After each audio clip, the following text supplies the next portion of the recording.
Hello Visharad Purvardh students, உங்களுக்கு தமிழில் 7th question 10 mark போட்டுக்கிட்டு இருக்கோம். அதில் வந்து 2வது கொஸ்டின், ஃபஸ்ட்டு வந்து மதுரை மாநகர் சிறப்பு போட்டாச்சு. இப்போ 2வது வந்து இலக்குவன்பால் ராமன் கொண்ட பேரன்பினை விளக்குக. உங்கள் ஜிஎம்பி கியூஏ புக்கில் 111 பேஜில் இருக்குது பாருங்கள். உங்கள் புக்கில் இருந்தாலும் படிக்கலாம், எல்லாமே ஒன்று தான் ஸ்டூடெண்ட்ஸ்.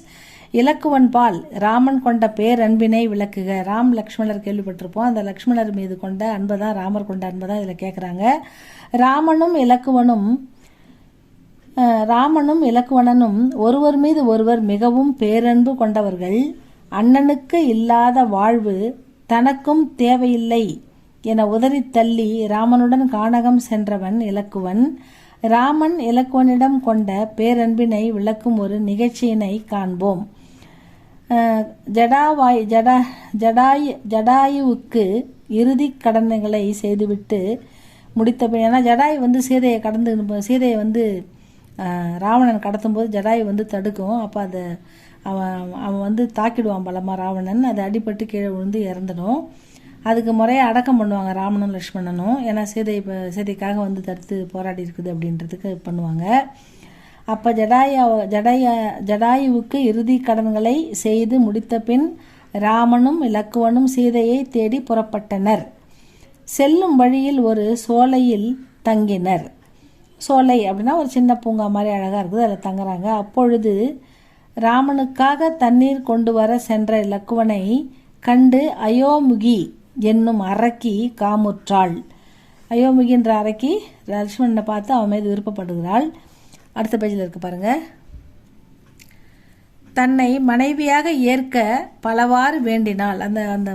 அந்த அயோமுகி அரக்கி தன்னை மனைவியாக ஏற்றுக்க அப்படின்னு சொல்லி பலமுறை வந்து வேண்டாள் லக்ஷ்மணன்கிட்ட. தனது சொற்களுக்கு இசையாதது கண்ட அயோமுகி இலக்குவனை தூக்கி சென்றாள். அப்படியே தூக்கி போயிடா, அவர் ராட்சஸ் இல்லையா, தூக்கி போயிடுறா. நெடுநேரமாகியும் இலக்குவன் வராதது கண்டு ராமன் வருந்தி துடித்தான். சீதையை கவர்ந்து சென்ற ராவணன் தன் தம்பியையும் கவர்ந்து சென்றானோ? ராவணனது வஞ்சனையால் இறந்து விட்டானோ? தம்பி விரைந்து வா, தந்தையையும் தாயையும் சீதையையும் பிரிந்து வாழும் நான் உயிருடன் இருப்பதே உன்னாலன்றோ? நீ இல்லாமல் நான் உயிர் வாழ மாட்டேன் என்று ராமன் இறக்கத் துணிகின்றான்.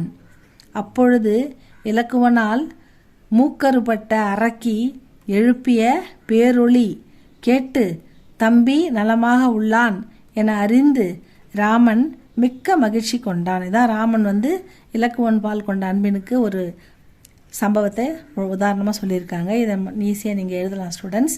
இது 2வது கொஸ்டின் 10 மார்க்கில். 3வது அடுத்தது இதை போடுறேன் ஸ்டூடெண்ட்ஸ். இதை நல்லா படிங்க. இது உங்களுக்கு பிடிச்சதா லைக் பண்ணுங்கள், சப்ஸ்கிரைப் பண்ணுங்கள் ஸ்டூடெண்ட்ஸ். தேங்க்யூ ஃபார் வாட்சிங்.